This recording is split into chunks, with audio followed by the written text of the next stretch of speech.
যিটো ঘৰত মই আছোঁ মানে যোৱাকালি ৰাজা নামৰ ল'ৰা মৃত্যুবৰণ কৰিব লগা হ'ল দুৰ্বৃত্তৰ গুলীত। সেই ঘৰৰে ল'ৰা আছিলে। ইমান দুখীয়া আৰু মুজৰা কৰি কষ্ট কৰি পেলাই খোৱা গৰীব ঘৰৰ ল'ৰা। তেওঁ কোনোবাই এটা ঘৰত ডকাইতি হৈছে বুলি তাক বচাবলৈ গৈ তেওঁ নিজেই মানে মৃত্যুবৰণ কৰিব লগা হ'ল। এনেকুৱা পৰিস্থিতি চিৰাঙত খুব মানে চিন্তাজনকভাৱে মানে বৃদ্ধি হৈ থকাটো আমি দেখিছোঁ। অন্তৰালত কোনোবা নিশ্চয় এটা শক্তি আছে যে এটা অস্থিৰতা সৃষ্টি কৰিবৰ কাৰণে, অশান্তি সৃষ্টি কৰিবৰ কাৰণে চেষ্টা কৰি আছে। PTAD অঞ্চলত ৰাজনৈতিকভাৱে আৰু সংগ্ৰামৰ মানে দৃষ্টিভংগীৰ পৰা অশস্ত্ৰ সংগ্ৰাম সকলোবোৰ মানে পৰিসমাপ্তি হৈ আজি শান্তি এটা বাতাবৰণ ঘূৰি আহিছিলে। আৰু এনেকুৱা ডকাইতি বা টকা লুট কৰা, ধন লুট কৰা ঘটনাৰ দ্বাৰা দি এটা অশান্তিময় পৰিস্থিতিটো কৰিবৰ কাৰণে চিৰাং জিলাত দুবাৰমান ঘটনাটো আমি গম পাইছোঁ। এতিয়া লুট কৰাৰ ঘটনা 3বাৰ হ'ল। মালিবিটা অঞ্চলত দুজন ঘৰত আৰু যি কামাৰপাৰা গাঁৱত এটা। তো যেনেকৈ হত্যা কৰা হৈছে যে এনেকুৱা মানসিকভাৱে আমি এনেকুৱা ধৰণৰ বেয়াকৈ হত্যা কৰিছে, অমানৱীয় কাৰ্যকলাপ সেইটো সহ্য কৰা নহয়। আৰু এই যে অশান্তি সৃষ্টি কৰিবৰ কাৰণে কোনোবা যে চেষ্টা কৰি আছে তাক যিকোনো প্ৰকাৰে দমন কৰিব লাগিব। নিবিন্দাবাদ এইটো আৰু উঠিব দিব নোৱাৰে। আৰু অসমত আজি প্ৰায় 24টা জিলাৰ পৰা আৰ্ম ফৰ্চেছ স্পেচিয়েল পাৱাৰ এক্টটো উইথড্ৰ কৰা হ'ল, শান্তি আহিছে বুলি। চিৰাং জিলাতো আচপা নাই, এতিয়া ডিষ্টাৰ্ব এৰিয়া একো নাই। কিন্তু এনেকৈ যদি পৰিস্থিতি আহি যায়, আকৌ যদি ডিষ্টাৰ্ব এৰিয়া যদি আহি যায় জিলাত, হাৰাশাস্তি কাৰ হ'ব?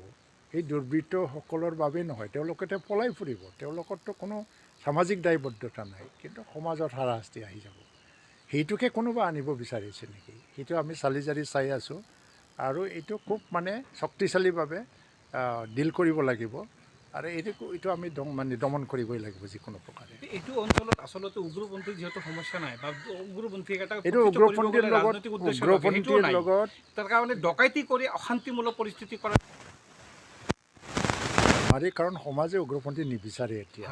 আৰু সুসংগঠিত কোনোবা আণ্ডাৰগ্ৰাউণ্ড সংগঠনো নহয় এইটো, কিন্তু সুসংগঠিত এটা ডকাইতৰ ৰূপত অশান্তিটো সৃষ্টি কৰিবলৈ চেষ্টা কৰিছে। আজি চাওক যে মানে মূল তেওঁলোকে কাম নকৰে, অকৰ্মণ্য ব্যক্তি, হাতত অস্ত্ৰ পাইছে, মানুহৰ ধন লুটি ধন উৰিব বিচাৰিছে। সেইবিলাকেতো হয়, কষ্ট কৰিতো নাখায়। নহ'লে এনেকৈ নিজৰ ভাতৃ নিজৰ সমাজৰ মানুহকে এনেকৈ বৰ্বৰভাৱে হত্যা কৰে নেকি? বা নিজৰ ভায়েক ককায়েকৰ পৰা ধন লুট কৰি পেলাই কি লাভ পাইছে তেওঁলোকে?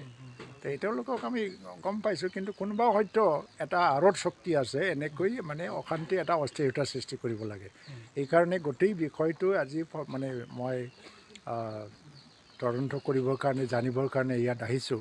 আৰু 2 এদিনত মই মুখ্যমন্ত্ৰীৰ লগত আলোচনা কৰিম এনেকুৱা পৰিস্থিতিটো কেনেকৈ নিয়ন্ত্ৰণ কৰিব লাগে। আৰু আজি হয়তো আমি MLA বিধায়ক জয়ন্ত বসুমতাৰী আছে, দুয়োজনে মিলি জিলা প্ৰশাসনৰ লগতো কথাটো আলোচনা কৰি আমি যিকোনো প্ৰকাৰে কঠোৰ হাতেৰে দমন কৰিব লাগে। এইটো আলোচনা অশান্ত অঞ্চল হিচাপে ঘোষণা কৰক বা তেনেধৰণৰ এইটো নকৰিব নোৱাৰে, কোনো নোৱাৰে, কাৰণ আপস্পাটোতো চেণ্ট্ৰেল গভৰ্ণমেণ্টৰ। আৰু অশান্ত অঞ্চল ঘোষণা কৰিবৰ কাৰণে ৰাজ্যৰ কেবিনেটৰ ডিচিশ্যন লাগে, এইবিলাকতো নহ'ব। কিন্তু কোনোবা চেষ্টা কৰি আছে হয়তোবা।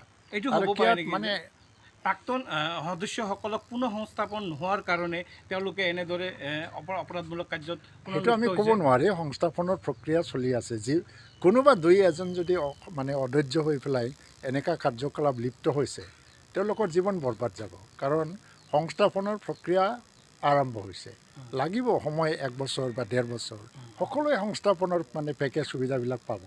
কিন্তু এনেকৈ অধৈৰ্য হৈ পেলাই যদি কোনোবা বেয়া ৰাস্তাত গুচি গৈছে, তেওঁলোকক কিয় সংস্থাপন দিম আমি?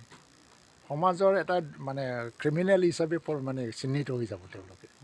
ইলিগেল আৰ্মছটো গোটেইখিনি চিজ হোৱা নাই নেকি, যাৰ কাৰণে এনেকৈ ধৰণৰ 2-এটা পিষ্টল কোনোবা হাতেদি বনাই লৈছে, বা আজিকালি বজাৰটো মুক্ত বজাৰ হয়, অসমৰ বাহিৰত গ'লে মুক্ত বজাৰত পোৱা যায় তেনেকৈ যদি আহে দুই এটা এইটো ডাঙৰ এটা অৰ্গেনাইজ গ্ৰুপো নহয় চোৱা যাওক সময়ত কিন্তু চিৰাঙত যিটো আৰম্ভ হৈছে নিবৃন্দাবাদ আৰম্ভণিতে আমি এইটো দমন কৰিবই লাগিব